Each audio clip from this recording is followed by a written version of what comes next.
السلام عليكم ورحمة الله وبركاته. السلام عليكم ورحمة الله وبركاته.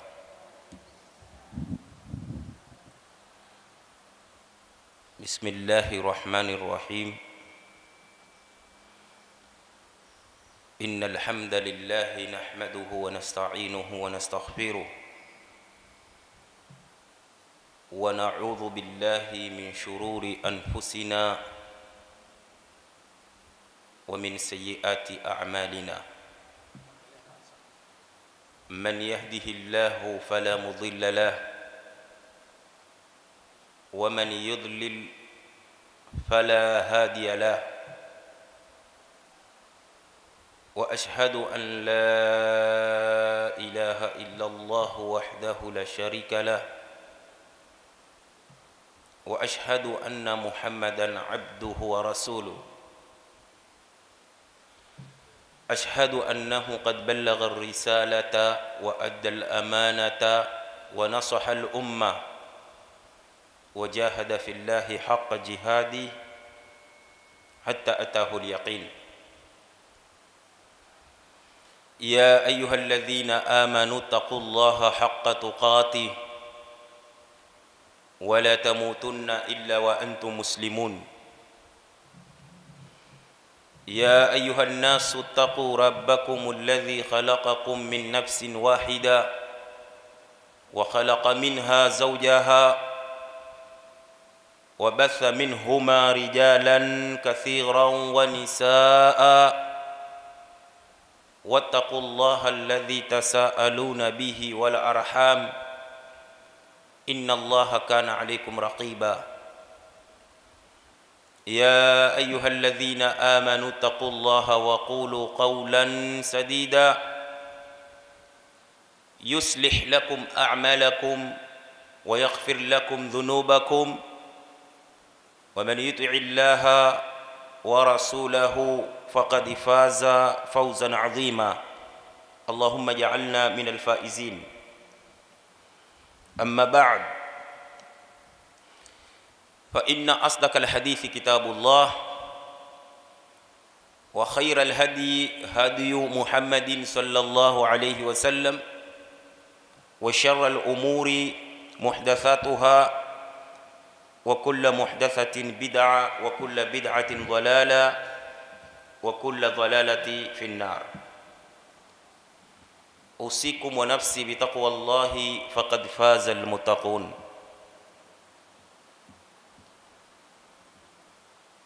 Mama zangu pamoja na dada zangu, baada ya kumshukuru Allah subhanahu wa ta'ala na kumswalia mtume sallallahu alayhi wasallam, na wahusia pamoja na kuhusia nafsi yangu kumwogopa Mwenyezi Mungu subhanahu wa ta'ala, kwa sababu kufaulu kwa mwanadamu duniani mwake na akhera yake ni kwa kumwogopa Allah subhanahu wa ta'ala. Kwa hakika ni furaha zisizokuwa na kifani kwa kuweza kuhudhuria pamoja na nyinyi katika kikao hiki kitukufu kinachofanyika ndani ya nyumba takatifu. Kuweko hapa ndani ya msikiti huu kwangu mimi si mara ya kwanza. Nishakuja Kizingitini takriban mara mbili ikiwa sitokosea, kwa sababu ya khutba ya Ijumaa, lakini ni mara yangu ya kwanza kuja ndani ya msikiti huu kwa sababu ya darsa ya wanawake. Hii ni furaha kwangu mimi na namshukuru Mwenyezi Mungu Subhanahu wa Ta'ala kwa hilo. tukitarajia kwa Mwenyezi Mungu Subhanahu wa Ta'ala kwa kuacha shughuli zetu na kujikusanya hapa kwa pamoja kwa ajili ya dini yake. Kule kuacha shughuli zetu na kukusanyika hapa iwe ni sababu ya Mwenyezi Mungu Subhanahu wa Ta'ala kututia katika rehema zake. Katika kikao cha leo, kwa vile ni kikao cha wanawake, napenda nimzungumze mwanamke mwema, almar'atu as-salihah, mwanamke mwema. Mwanamke mwema ni nani? Na mwanamke mwema ana sifa gani? Lakini jua kwanza, kabla hatujamjua mwanamke mwema ni nani ama ana sifa gani, jitambue kama mwanamke wa Kiislamu ya kwamba dini ya Kiislamu imekutukuza. Hakuna dini katika ulimwengu huu zilizotangulia na zilioko sasa ambazo zimemtukuza mwanamke ghaya ya kumtukuza kama dini ya Kiislamu. Dini ya Kiislamu imekuja kumuona mwanamke akidhalilishwa na ulimwengu. Uislamu ukamtoa mwanamke katika udhalilifu na mateso ya kilimwengu na walimwengu, ikaja ikamuweka katika utukufu. Kwa hivyo jitambue wewe ni mtukufu. Aliyekutukuza ni Mola wako mtukufu. Kwa hivyo umetukuzwa na Mola, baki katika utukufu ambao Allah Subhanahu wa Ta'ala amekutukuza nao. Mwanamke wa Kiislamu ambaye atakuwa mwema katika malipo, Mwenyezi Mungu hakumbagua, atamlipa sawa sawa na wanavolipwa wanaume. Na dalili ya hayo ni maneno yake Mwenyezi Mungu aliposema katika Qur'ani, waman ya'mal minas salihati min dhakarin au untha wa huwa mu'minun faulaika yadkhuluna aljanna wala yudhlamuna naqira. Mungu akithibitisha katika suratul Nisa aya 124, na yeyote atakayetenda mema katika wanaume na katika wanawake na akawa ni mu'min, hao wataingia peponi.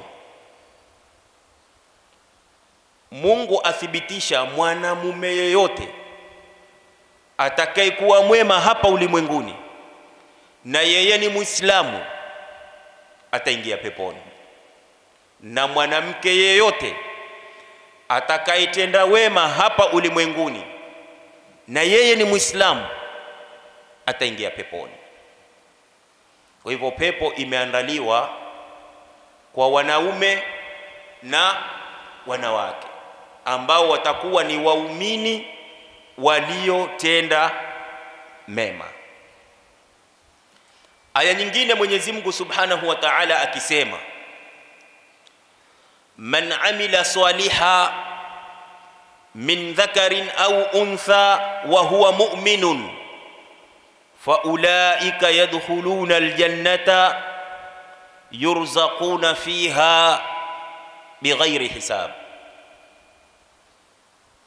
Na mwenye kufanya wema katika mwanamume ama mwanamke akiwa ni muumini, hao wataingia peponi, wataruzukiwa katika pepo bila ya hisabu. Pia Mungu akabainisha atakachowalipa wanaume ni kile kile atakachowalipa wanawake. Sasa unapolitambua hili, Mungu asema mwenye kufanya wema katika wanaume na katika wanawake. Huu wema kwa wanaume watambulikana na wajulikana, lakini huu wema kwa wanawake ni upi? Ndo maudhui ambayo kwamba tutataka tuizungumze leo. Almar'atu as-salihah, mwanamke mwema. Wanazuoni wanasema almar'atu as-salihah hiya almuqima li amri Allah. Mwanamke mwema ni yule ambaye atazisimamisha amri za Mungu. Kila aliloamrishwa na Mwenyezi Mungu akawa ni mwenye kulitekeleza, huyu ni mwanamke mwema. Almuhafadha ala salati fi awqatiha, mwenye kuhifadhi swala kwa wakati wake. Wakati wa dhuhuri umeingia, akaswali kwa wakati wake. Katika utukufu wa dini ya Kiislamu, Uislamu ukamhurumia mwanamke kwa kuwa kunapoingia wakati wa swala si lazima atoke aende msikitini kuswali kwa jamaa.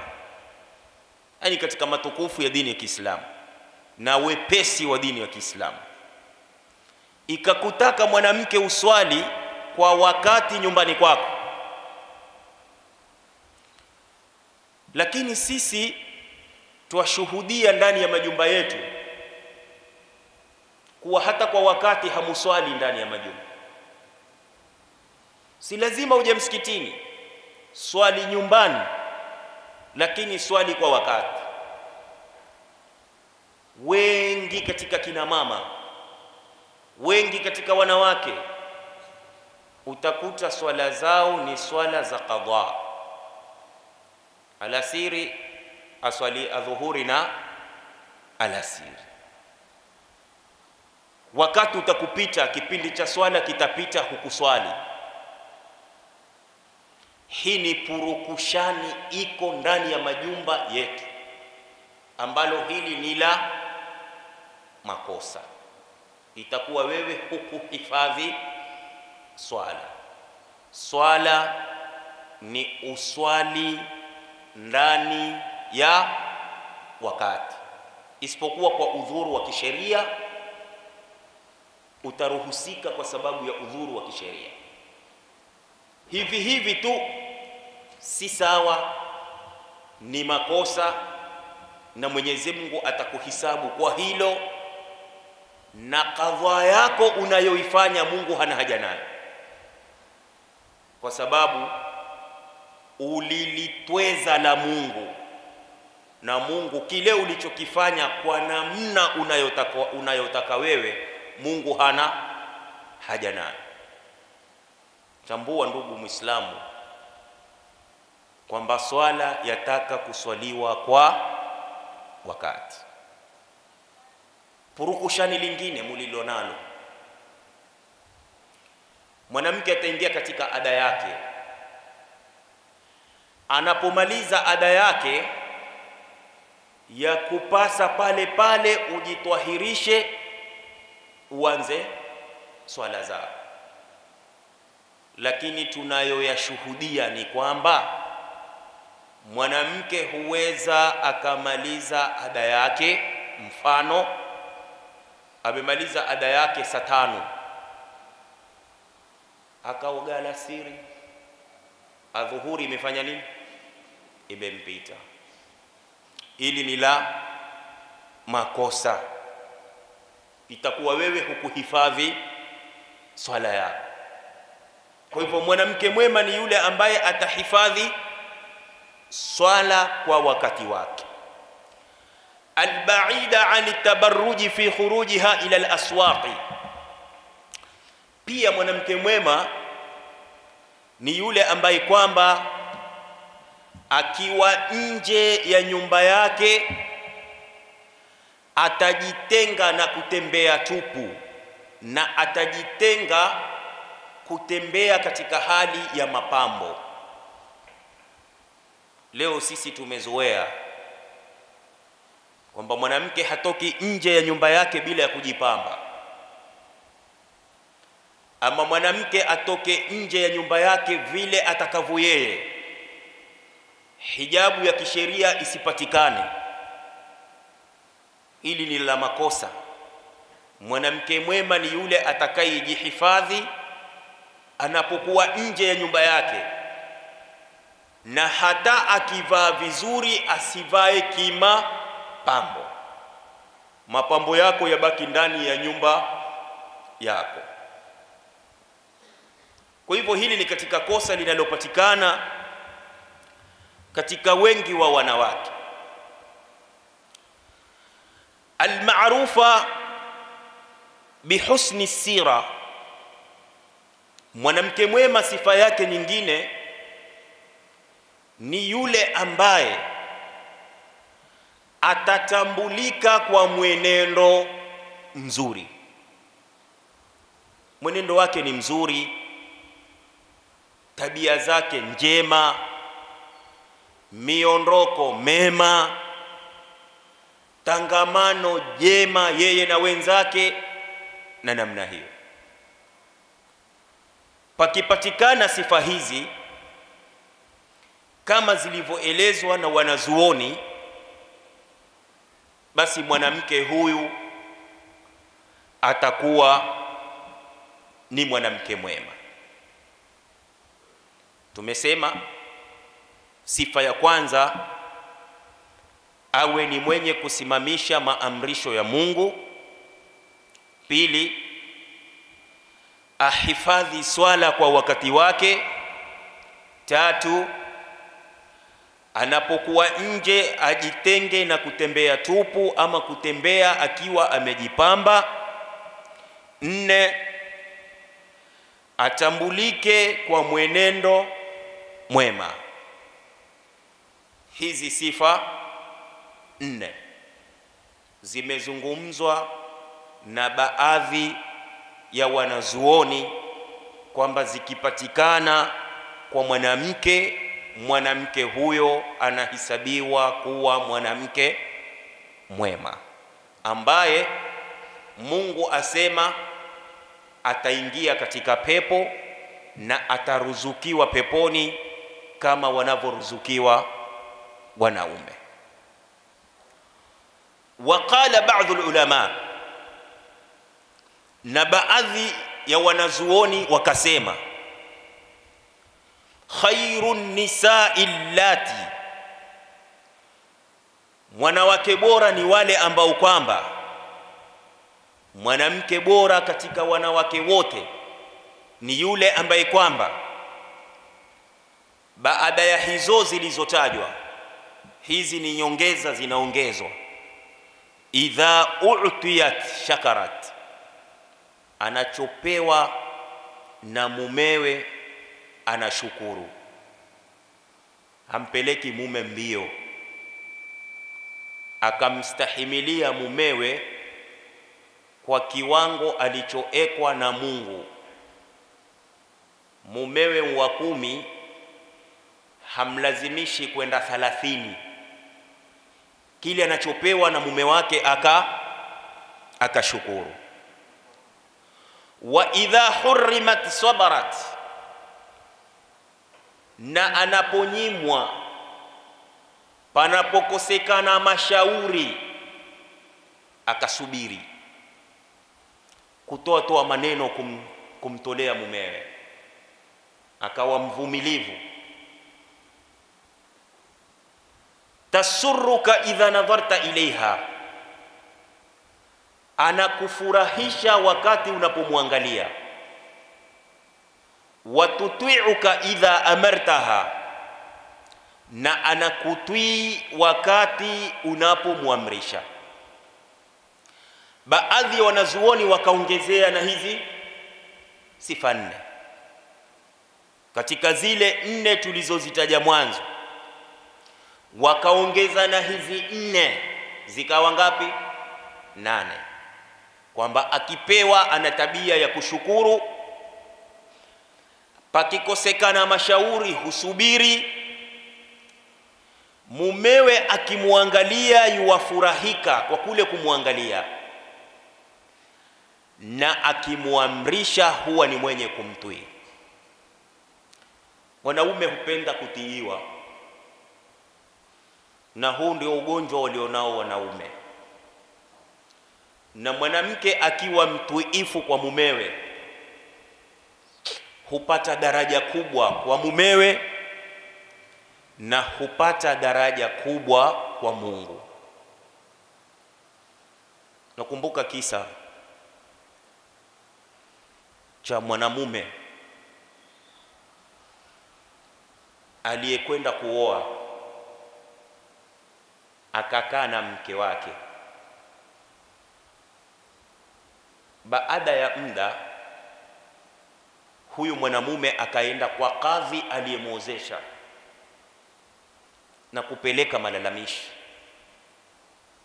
Kadhi, nimekuja kwako na wewe ndiye ulioniozesha, na malalamishi kuhusu mke wangu. Ana nini mke wako? Akamwambia, mke wangu ana tatizo. Kila nikimwamrisha kitu atakifanya, lakini kwanza mpaka aseme staki. Mpaka aseme staki. Mwanampunga, lete maji, staki. Kisha ataleta. Fanya hivi, staki. Kisha atafanya. Lazima aseme staki, lakini kufanya atafanya. Sasa hii tabia ilimuudhi sana huyu mume. Kila akimwambia, mbona wewe mpaka useme staki kisha utafanya? Staki, atafanya. Mwanamume akaona suluhisho, wacha aende kwa kadhi. Kadhi akamwambia, sasa watakaje? Akamwambia, nataka umuite hapa mbele yangu, manake mimi nimemkanya na hataki kukanyika. Kwa hivyo nataka umuite mbele yangu, umkanye hapa mbele yangu, tabia hiyo si itaki tena. Kadhi akamwambia, sawa, nenda kesho kama wakati huu leo uje, na yeye nitampelekea barua, atakuja. Kwa hivyo muje hapa kesho. Siku ya pili wakaja. Wakija, kadhi amwambia mwanamke, una shida gani na mume wako? Akamwambia, sina shida yote. Hakuna shida, na hakuna shida, sijui kama yeye ana shida. Akamwambia, iko shida kwa mume wako. Haya, shida gani? Akamwambia, mume wako yuwalalamika kuwa kila akikuamrisha kitu utamfanyia, lakini kwanza mpaka useme staki. Ni kweli ni urongo? Akasema ni kweli. Kwa nini? Akasema basi tu mahaba yangu tu, mpaka niseme staki kisha nitamfanyia.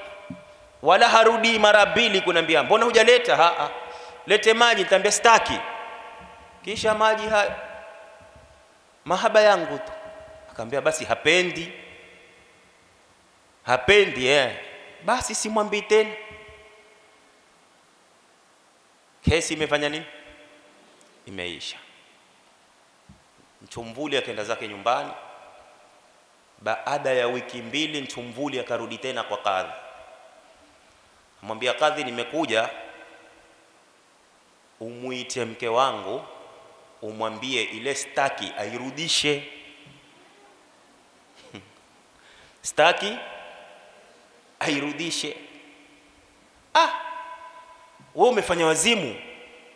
Si wewe hapo umekuja umesema hili jambo la kukera, akamwambia la, mwambie airudishe. Kwa nini? Nipa sababu.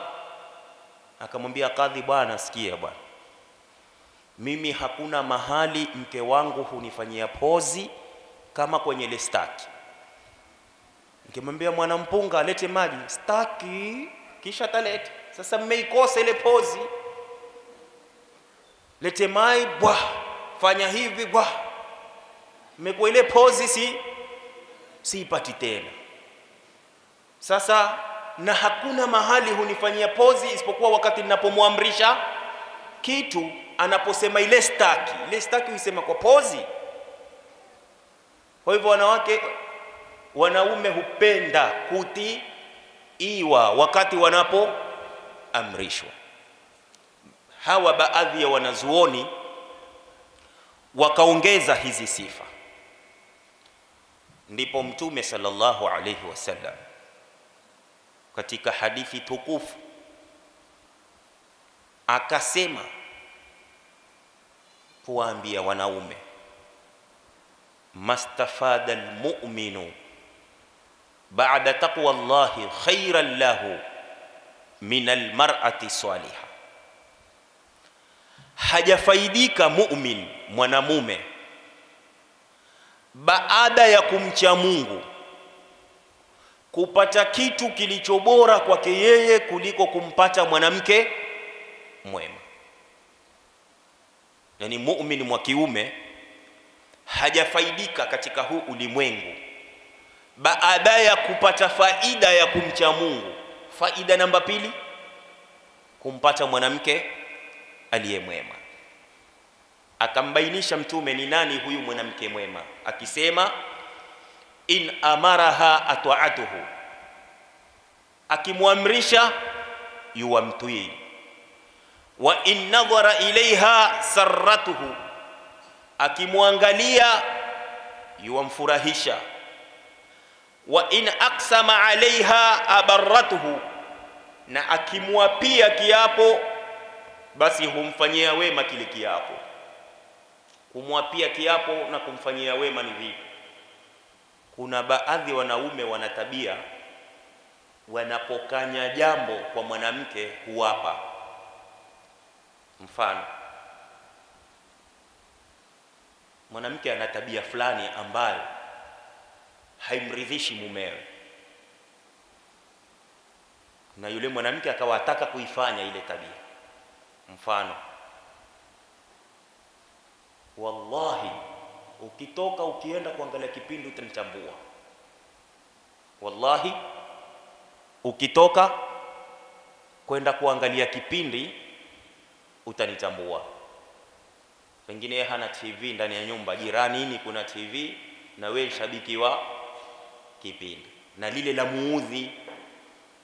Sasa akakuapia, wallahi ukitoka kwenda kuangalia kipindi utanitambua. Wewe usitoke, utakuwa kile kiapo cha mumeo umekifanyia wema. Kivipi? Kwa sababu lau ungekuwa umekwenda na yeye huko ameapa, pengine ukija ungekutia makonde mpaka ukashikwa na pumu, ungekuwa si wema huo. Lakini sasa hakukutia makonde mpaka ukashikwa na pumu. Kwa sababu gani? Hukwenda.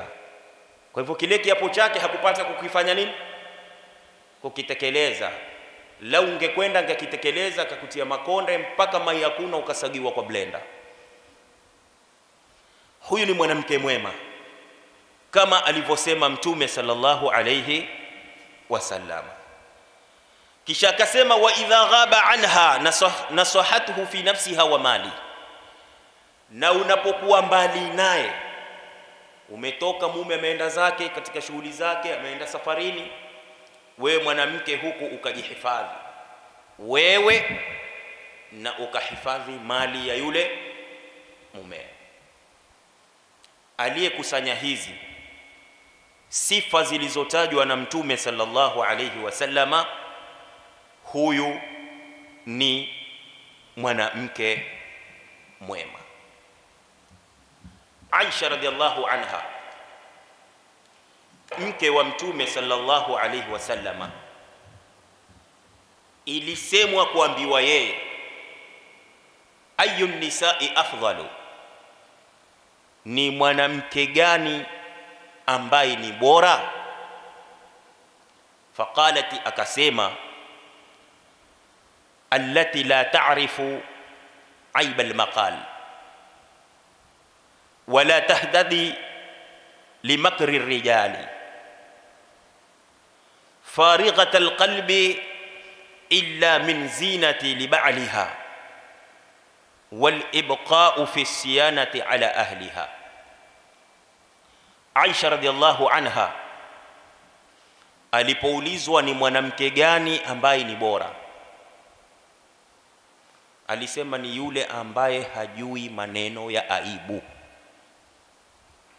Kanwani kwake, mdomoni kwake hakutoki maneno ya aibu na kashfa, kumkashifu mumewe wala kukashifu watu wengine.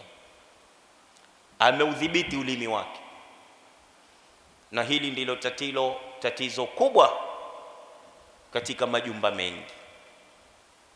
Mwanamume husema nusu ya sentensi, mwanamke akamjazia gazeti zima. Gazeti zima. Mwanamume akabaki kuangalia tu, asiseme lolote, ukamwatua moyo mvuli wa watu, akashikandia akaenda zake. Kuna wanawake husema sana na hachagui la kusema.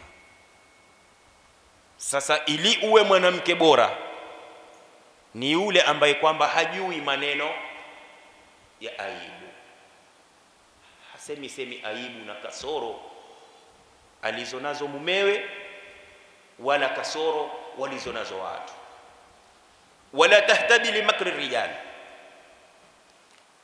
wala hana zitimbi kwa mumewe, hana vitimbi kwa mumewe, pa kuonyesha kwamba kuna wanawake huna vitimbi kwa waume zao.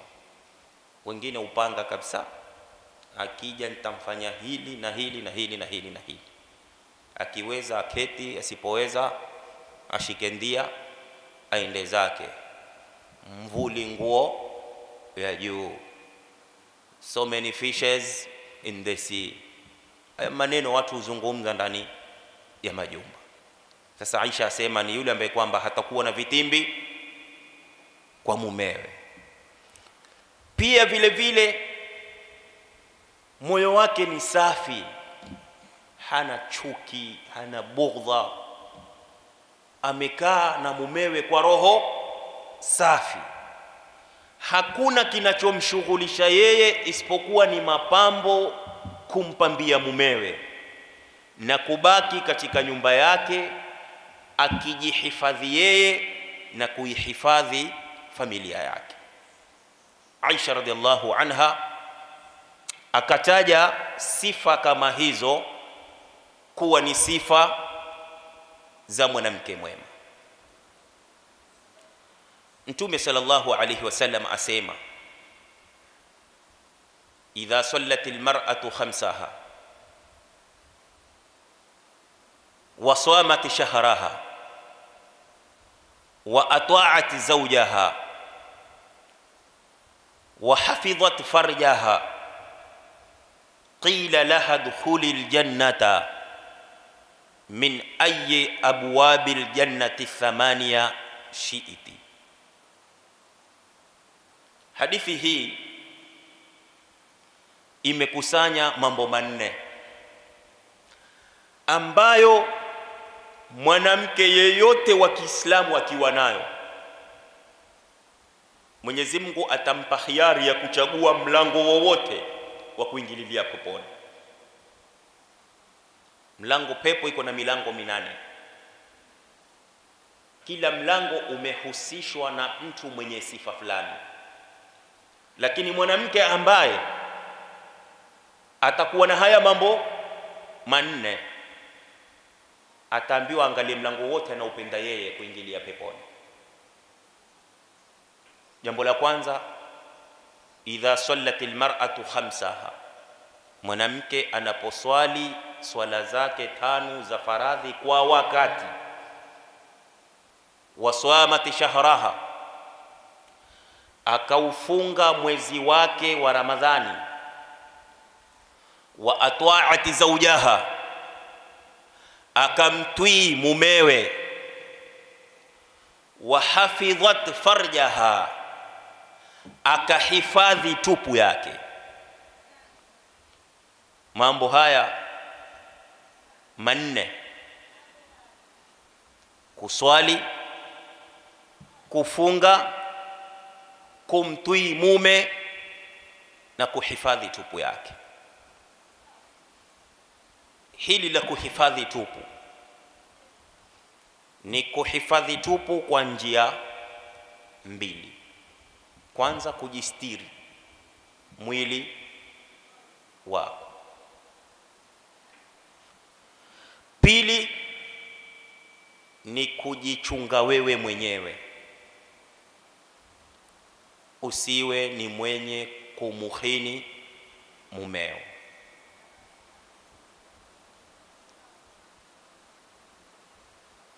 Kuna matatizo katika ndoa ya wengi walioolewa kushiriki kwenye uzinifu wakiwa wako na waume zao. Uzinifu ni haramu, uwe na mume usiwe na mume. Lakini ukiwa na mume, ule uharamu huzidi zaidi. Kwa zama tulizo nazo, ndoa nyingi zimevunjika kwa sababu hiyo. Mtoto wa kike ataolewa miezi 2 mitatu ameachwa. Nini? Alikuwa na vulana wengine. Hajajihifadhi pamoja na kwamba ameolewa. Na lengo la wewe kuolewa ni kuhifadhika. Hisia zikija, una mtu special ambaye atakukidhia hisia zako. Mtume sallallahu alayhi wasallam katika Isra na Mi'raj, alipokuwa mbinguni, akapelekwa peponi, akaonyeshwa pepo na waliomo ndani ya pepo. Akapelekwa motoni, akaonyeshwa moto na waliomo ndani ya moto. Hadithi ya Isra ni kubwa na Mi'raj, lakini nataka kwenda katika kifungu hiki. Mtume aliporudi alielezea aliyoyaona peponi na yale aliyoyaona motoni. Katika kuelezea aliyoyaona motoni, asema thumma ra'aytu rijala lahum mashafir kama shafiril ibli, niliona wanaume wakiwa na midomo kama midomo ya ngamia. Akamuuliza Jibril alayhi salam, hawa ni kina nani? Mbona wako katika maumbile haya na kwa nini wanaadhibiwa hivi? Jibril akamuelezea na mengine na mengine na mengine, mpaka kuja kusema thumma raaitu nisaa, kisha nikaona wanawake muallaqatin, wameninginizwa bithuduyihinna, kwa matiti yao, Kule peponi kuna vyuma vaitwa kalalib. Kalalibu ni vyuma mfano kama kota. Nafikiri sote huenda buchari kununua nyama. Kuna vyuma hivi viko namna hii. Huku kumewekwa hapa, huku ndo huwekwa ile nyama ikaning'inia pale soko, pale kwenye buchara. Sasa vile vyuma vile ambazo huning'iniza ile nyama kwenye buchara zinaitwa kalalib. Sasa aliona wanawake wamening'inizwa, vile vyuma vimedungwa katika matiti yao, wananing'inizwa katika moto wa jahannam, moto unawachoma. Raaitu nisaa, nikaona wanawake muallaqatin bithuduyhinna, wamening'inizwa katika moto kwa matiti yao. Faqultu man haula'i ya Jibril, Mtume asema nikamuuliza Jibril, hawa wanawake hawa wana hatia gani? Mbona waning'inizwa namna hii? Qala Jibril akasema, haula'i allati, hawa ni wanawake ambao kwamba adkhalna ala rijali, wamewaingizia waume man laysa min auladihim, watoto ambao si wao. Mwanamke ameolewa, yuko na mumewe, akatoka nje, akazini, akapata mimba. Mume aliyoko nyumbani ailelea mimba akiona ni mwa naye, kumbe mimba si yake. Pakazaliwa mtoto akaitwa kwa jina lake, akamlisha na kumlelea akiona ni damu yake, kumbe si wake. Amemuingizia mumewe man laysa min auladihi. Hiyo ni hali iko na imesababishwa na kutojihifadhi. Huyu mwanamke hakujihifadhi. Sasa haya si mazuri. Ndio Mtume sallallahu alaihi wasallam akasema, mwanamke akifika daraja hii ya kuweza kuhifadhi na kujihifadhi, basi atapewa khiari ya kuingia peponi kwa kutumia mlango wowote anaotaka. Katika khilafa ya Umar ibn al-Khattab radhiyallahu anhu, Umar ibn al-Khattab radhiyallahu anhu alipokuwa yeye ni khalifa, alikuwa na tabia ya kutembea usiku. Usiku watu wamelala, kumetulia, shwari kabisa. Yeye hutembea pale mjini kutaka kudadisi na kuchunguza na kugundua matatizo yanayowafika raia wake. Na alhamdulillah, Umar ndiye khalifa wa kwanza kufanya hivyo. Awwalu man assa bil-layl, kifika usiku yeye ingia mitaani, akisikia fujo ndani ya nyumba yuatulia. Kuna nini?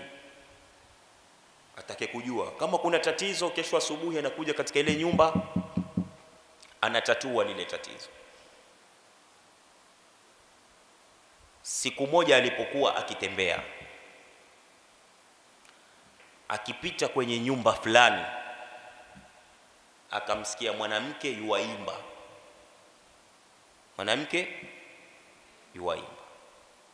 Mwanamke yuaimba mashairi akisema, laqad tala hadha al-laylu waswadda jawanibuhu wa'arrakani alla habiba uda'ibuhu fawallahi laula Allahu tuhsha awaqibuhu lahurrika min hadha sariri jawanibuhu makhafatullahi wal haya'u yasudduni wa ikramu ba'li an tunala marakibuhu. Akaimba haya mashairi huyu mwanamke. Mwanamke ameimba haya mashairi, ni ya Kiarabu na mwanamke ni Mwarabu. Na Umar naye ni Mwarabu, akafahamu huyu mwanamke ana matatizo. Maana haya mashairi ni nini? Mwanamke asema laqad twala hadha al-laylu waswadda jawanibuhu, usiku umekuwa mrefu na vilioko pambizoni mwangu vote mveusi, yani uona giza tu. Wa arrakani alla habiba udaibu, usiku wanitoa majasho, wanibabaisha, wanitia dhiki, sina mpenzi wa kucheza cheza naye. Fa wallahi, na apa kwa Mungu, laula Allahu tuhsha awakibuhu, lau sikuiogopa adhabu ya Mungu, la hurrika min hadha sariri jawanibu, kitanda leo kingetingishwa na mwanamume mwingine. Makhafatullahi, lakini namuogopa Mungu. Wal haya'u yasudduni, na haya yanizuia mimi. Wa ikramu ba'li, na kuheshimu utukufu wa mume wangu. Antunala marakibuhu, kisipandwe kipando chake na mtu mwingine. Yani mwanamke hisia zimekuja, amtaka mumewe, mume hayuko, amesafiri. Sasa kwa ile dhiki, so mtu akifanya mahaba sana huimba akaimba kwamba hisia zimekuja, nasikia hamu ya kuwa na mume, lakini namuogopa Mungu, na haya yanikataza mimi kulifanya jambo hilo, kutia mwanamume mwingine. Pia heshima ya mume wangu, kipando chake kisipandwe na mtu mwingine. Omar yakamgusa haya maneno, akakimbia nyumbani kwake. Alipofika nyumbani kwake, akamuuliza mkewe masuala mawili. Swali la kwanza alilomuuliza, amwambia mke wake, ukitoka hapa kwetu, ukifika mahali fulani, ukikona hivi, nyumba ile pale ni nani? Pale ile nyumba ya fulani. Mume wake ni nani? Ni fulani. Omar kutajua mume wake ni fulani, ajua mume wake ametoka kwenda jihad, kuanzia atoke mpaka sasa mwaka mmoja. Mwaka mmoja. Akamuuliza mke wake swali la pili, mwanamke aweza kustahimili kuwa mbali na mumewe kwa muda gani? Akamwambia miezi 4. Omar akaona nimefanya blanda, mmetoa kikosi watu wavuli kwenda jihadi, kiko hoko nje mwaka mmoja. Omar akaandika barua, akampa mtumishi wake ampeleke Khalid ibn al-Walid radiyallahu anhu, ambaye alikuwa ni kamanda wa jeshi, kwamba barua hii unapomaliza kuisoma, jeshi lirudi. Jeshi zima larudishwa ndani ya mji kwa sababu ya mwanamke mmoja. Kwamba yani ilikuwa ule mwanamke imefika geji mpaka kusema maneno hayo. Lakini hawezi kusema kumtia mwanamume kwa sababu ngapi? 3. Kwanza, kumwogopa Mungu. Si uogopa? Pili, haya tunayo. Kila mtu atajibu ndani ya moyo wake. 3, kuheshimu kipando cha mume kisipandwe na mtu mwingine. Sisi, Allahu Akbar, sisi mambo yetu yako kinyume. Hufanywa jambo kubwa eti mwanamke anapomtia mwanamume mwingine juu ya kitanda cha mvulie. Sema amezidi, basi kitanda cha mvulie, si ndio hivyo? So wangeenda huko, sio wangeenda huko tukomeane, lakini amezidi kwenye kitanda cha mvulie. Lakini mtu haoni kubwa kati ya kitanda cha mvulie na mwili wa mvulie, kubwa zaidi mwili. Kwa hivyo lau utasema ni mwili, itakuwa ule mwili ni makosa ukiwa kitandani, na ni makosa ukitukuliwa mahali pengine kokote. Ndivyo hawa wanawake wa kiswahaba walikuwa hivyo. Kile kipando alichokusudia si kitanda. Kipando ni ile sehemu ambapo kwamba mume wake ndio ufanya nini? Hupanda. Akajizuia kwa sababu hayo mambo matatu. Omar akaandika barua, jeshi likaja. Hizi ndizo sifa za wanawake wema waliokuwa wacha Mungu. Lau katika zama hizi wanawake watakuwa wamejipamba na sifa hii, basi watapata saada katika dunia yao, watapata saada katika akhira yao. Lakini vile hatuna haya, ukakuta mwanamke kujihifadhi kwake ni jambo uzito sana. Angalia uzito mwingine. Ndio nikasema si mambo yetu wabajuni tuko kinyume nyume. Mwanamke wa Kiislamu kabla hajaolewa utamuona amejifunga gubi havonekani. Lakini mwanamke huyu ameolewa, akishakuolewa akazaa, akimaliza kuzaa hajali tena mahali huyu mwanamume anketi hapa, huyu ameketi hapa, huyu ameketi hapa, na yeye ameketi hapa. Akitaka kusondesha mwana tu ushopoa tu, bila kujali kwamba hapa kuna watu ambao hawafai kumuona.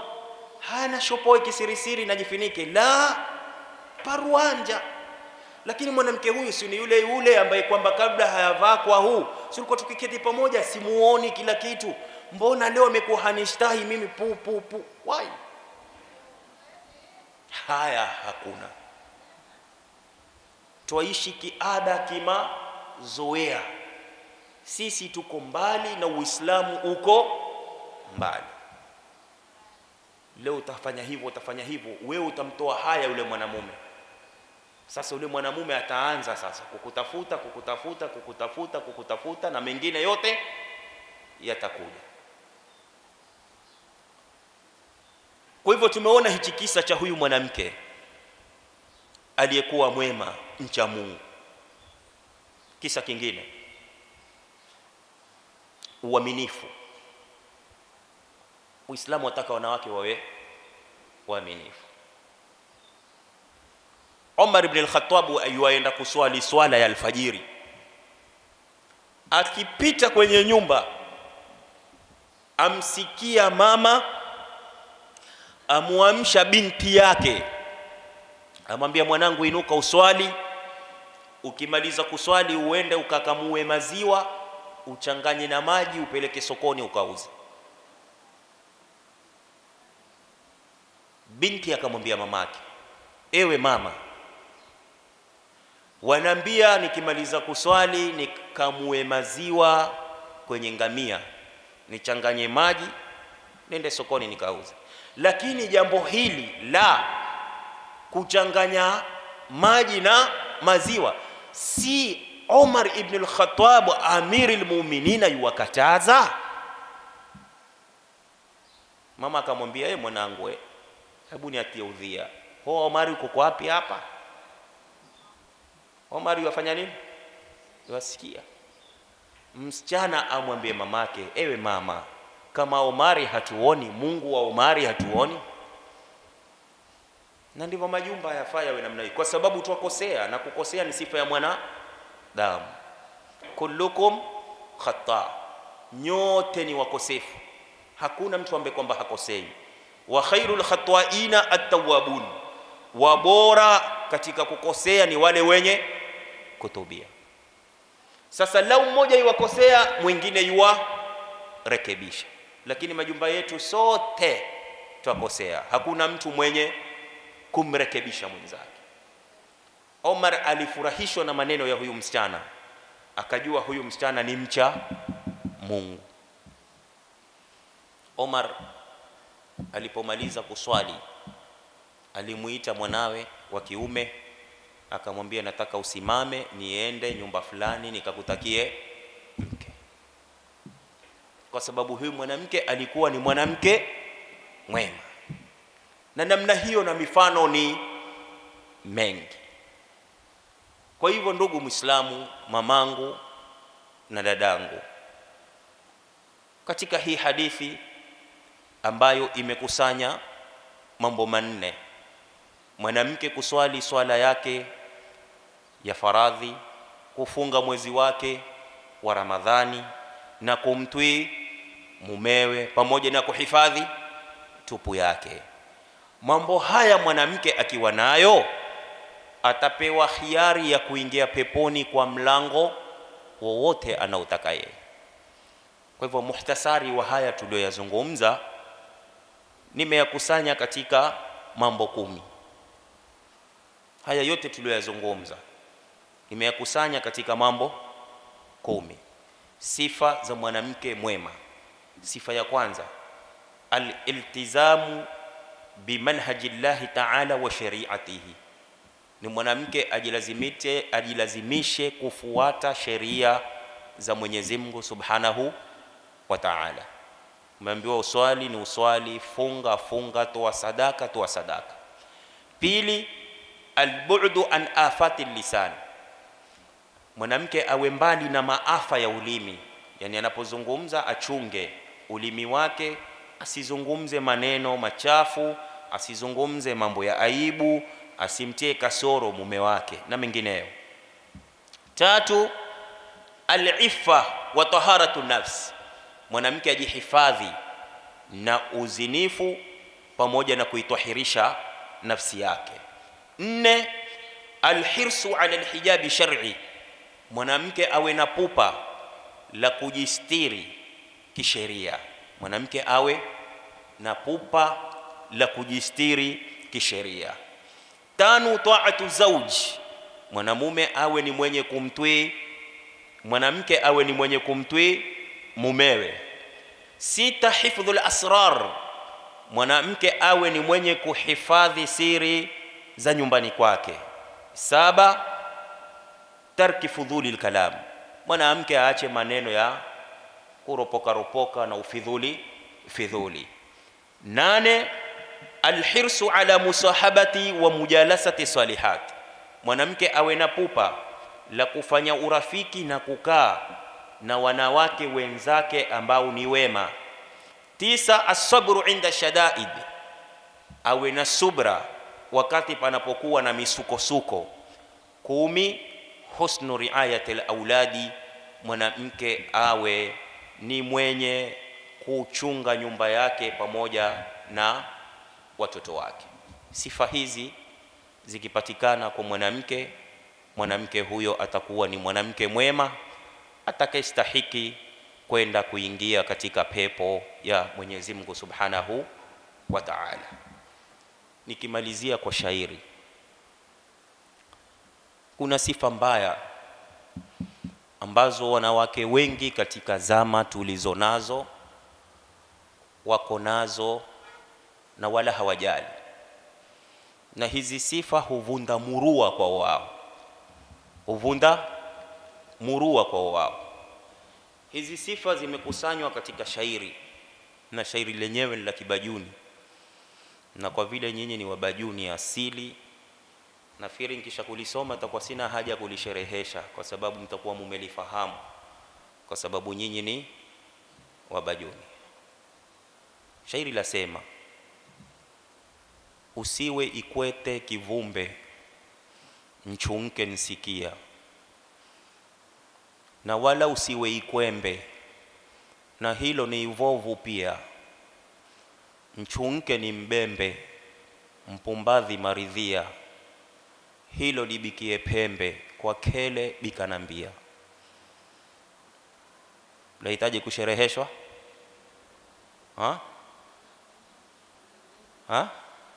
Kuna kitu hamkujua? Hamwisi? Usiwe ikwete kivumbe, nchunke nisikia. Hamwisi hapo manake? Speedy. Hapana. Ikwete nani? Lakini nyinyi mko ubaju nini?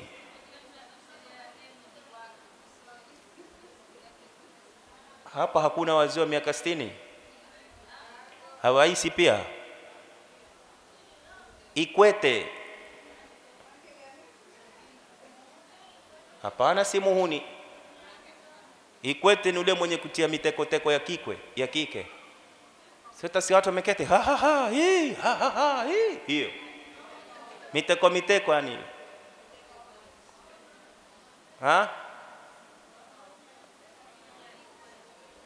Usiwe Ikwete kivumbe nchunke nisikia. Nafikiri hapo gumu ni hilo Ikwete, sio? Imefahamika sasa. Kwa hivyo usiwe Ikwete, yani usiwe ni ule mwanamke wa miteko yasiokuwa na maana. Nchunke nisikia imefahamika. Na wala usiwe Ikwembe